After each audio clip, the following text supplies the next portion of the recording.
This season of Fargo isn't even halfway finished, so releasing an episode this early on that seems like an action-packed finale is either a sign of extreme confidence or utter folly. Still, it appears to be the former. Season 5 has been thrilling and thematically deep thus far. Starting this episode with the kind of finale other shows would say for the very end implies Noah Hawley and his group are not even close to reaching the full potential of this season. The opening scene of Insolubilia features Gator and his friends dressed like characters from The Nightmare Before Christmas attacking the Lion home while Tiny Tim sings I Got You Babe, which intensifies the already unnerving scene. Even though the intruders are more adept at stealth methods than one may anticipate, their attack finally fails. A goon is killed. Another is hit by a toilet top after being pinned beneath an attic ladder. This is the second time this season that a commode has been an important prop in an action scene. Following a great deal of fighting, they are defeated. However, the visit is not without repercussions. Dot, also known as Nadine, affirms to Gator in their face-to-face conversation that she will not be returning with him. Following this, Gator yells Nadine a lot, leading Wayne to wonder who this Nadine person is.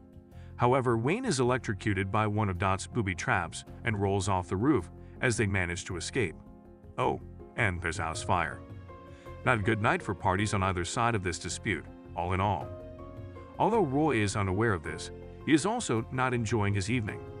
Recent events have prompted him to visit the church and discuss the Midnight Man with his old friend, Jesus. He also shares a chilling murder narrative in which he claims to have seen Beelzebub himself. This may seem improbable, but so does old breaking into the Tillman home covertly, leaving muddy footprints everywhere, and drawing an odd rune on the Tillman children's bedroom walls. Do they speak Welsh? That could provide some insight into last week's Sin Eater incident. Whit and Indira continue working together in the police station, but Indira is soon sidetracked by a call from a collector inquiring about her husband's outstanding debts. Speaking with a Forbes reporter, Lorraine creates a thematic connection in voiceover. Debt recovery? She acts in that manner. Yes, her company pursues those who owe them after amassing debt that others deem uncollectible. However, it's really an effort to reclaim their honor through debt relief and installment agreements. Really, it's admirable, even though it isn't apparent to individuals in Indira's situation. Dot teaches Scotty how to write a cover narrative at the hospital. Wayne was involved in an accident, or at very least, it is what they will tell others. It doesn't actually make sense, much like Dot's abduction justification. Furthermore, it cannot withstand Lorraine's examination upon her arrival at the hospital accompanied by Danish.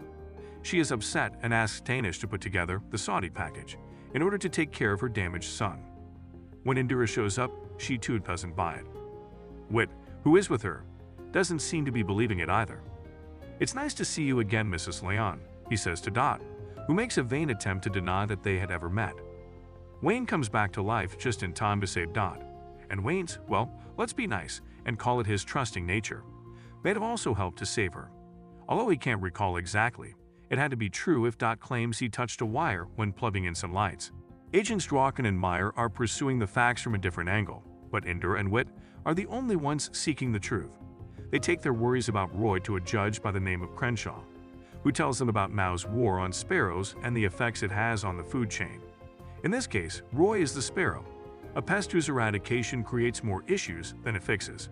Drawkin and Meyer, however, are unfazed, especially after finding out that Dot, the second wife, has been located. Second, Thus, either Karen arrived before Roy, and he is a polygamist, or there was a previous Mrs. Tillman that we are unaware of. Ole is bathing and babbles incoherently in a muddy tub while all of this is happening. He asserts that only kings have the freedom to want, and kings are now visible everywhere you turn. They claim all they desire as their own, and they claim they are not free if they are unable to get it.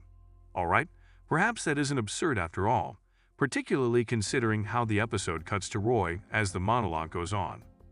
Much is interrupted by his mother, who may or may not be his involuntary landlord, and tells her he needs pancakes. Perhaps, in his own way, he's just a straightforward man. And Roy is simple in his own way. As long as he can adequately conceal it, he is aware that he can do anything.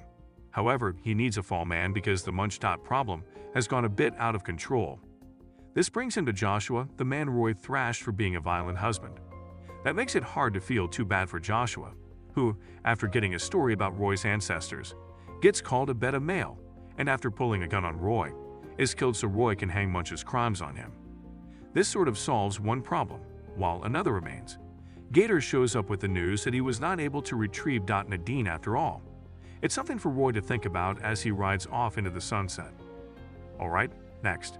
Danish adds, "With all due respect, we've got our own reality," which is one of the best lines in the episode. Although it might not be a thing, as Wood responds, Lorraine and her friends have the resources to make it seem like one. Jennifer Jason Leigh is doing an amazing job of making people laugh despite saying the worst things. For example, Scotty asks, "Are we on welfare?" when she is told she can have a Snickers bar for breakfast. The word insolubilia comes from a medieval phrase used to describe the study of claims that are hard to explain or liar's paradox type situations. What I'm saying right now is untrue. Consider that for a moment.